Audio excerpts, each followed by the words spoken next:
પ્રત્યેક ભારતીયમાં સ્વદેશી સ્વાશ્રયિતા અને સ્વતંત્રતાની આહલેખ જગાવતો મંત્ર એટલે વંદે માતરમ.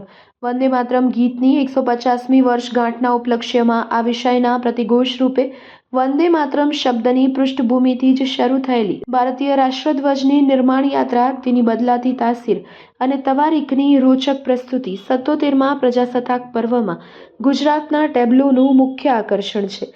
આ સાથે ગુજરાતના નવસારીમાં જન્મેલા તથા ગુર્જર ભૂમિના નામાંકિત ક્રાંતિવીર સાથી શ્યામજી કૃષ્ણ વર્મા અને સરદાર સિંહ રાણાની સાથે વિદેશની ભૂમિ પરથી ક્રાંતિ જ્યોત જગાવનાર મેડમ ભીખાઈજી કામાએ તૈયાર કરેલા વંદે માતરમ લિખિત ધ્વજની યશોગાથાનું વર્ણન, ચરખાના માધ્યમથી સ્વદેશીનો મંત્ર આપનારા મહાત્મા ગાંધીની સ્મૃતિ સાથે પ્રવર્તમાન આત્મનિર્ભર ભારત અભિયાનનો સુભગ સમન્વય આ ટેબ્લોની અનોખી બાત ઊભી કરે છે. આ ટેબ્લોના અગ્રભાગમાં વિરાંગના મેડમ ભીખાઈજી કામાને સ્વરચિત વંદે માતરમ લિખિત ધ્વજ સાથે દર્શાવવામાં આવ્યા છે, જે તેમણે સૌપ્રથમ વખત વિદેશ ભૂમિ પર 1907માં પેરિસમાં લહેરાવ્યો હતો. આ ધ્વજ જર્મનીના બર્લિનના સ્ટુટગાર્ટની ઇન્ડિયન સોશિયાલિસ્ટ કોન્ફરન્સમાં પણ રજૂ કરવામાં આવ્યો. મેડમ કામાની આ ધ્વજ લહેરાવતી અર્ધ પ્રતિમાની નીચે દેશના બંધારણમાં સ્વીકૃત વિવિધ ભારતીય ભાષામાં વંદે માતરમનો ઉલ્લેખ કરવામાં આવ્યો છે.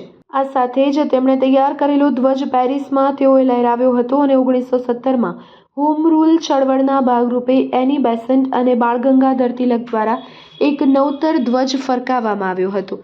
આ સાથે જ 1931માં પિંગળીએ તૈયાર કરેલા ચરખા અને 3 રંગ સાથે કેટલાક સુધારા સાથેનો ધ્વજ લગભગ સ્વીકૃતિ પામ્યો હતો, જો કે આખરે 22 જુલાઈ 1947ના રોજ મધ્યમાં ધર્મચક્ર સાથેના ત્રિરંગાને ભારતીય બંધારણ સભાએ સ્વીકૃતિ આપી હતી.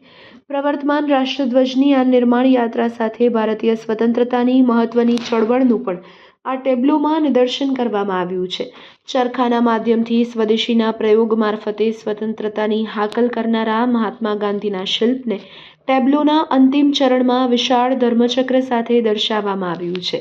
આ વર્ષે પ્રજાસત્તાક દિનની પરેડમાં 17 રાજ્ય અને કેન્દ્રશાસિત પ્રદેશ તથા કેન્દ્ર સરકારના વિવિધ વિભાગની 13 ઝાંખી સાથે મળીને કુલ 30 ટેબ્લોનું પ્રદર્શન થવાનું છે.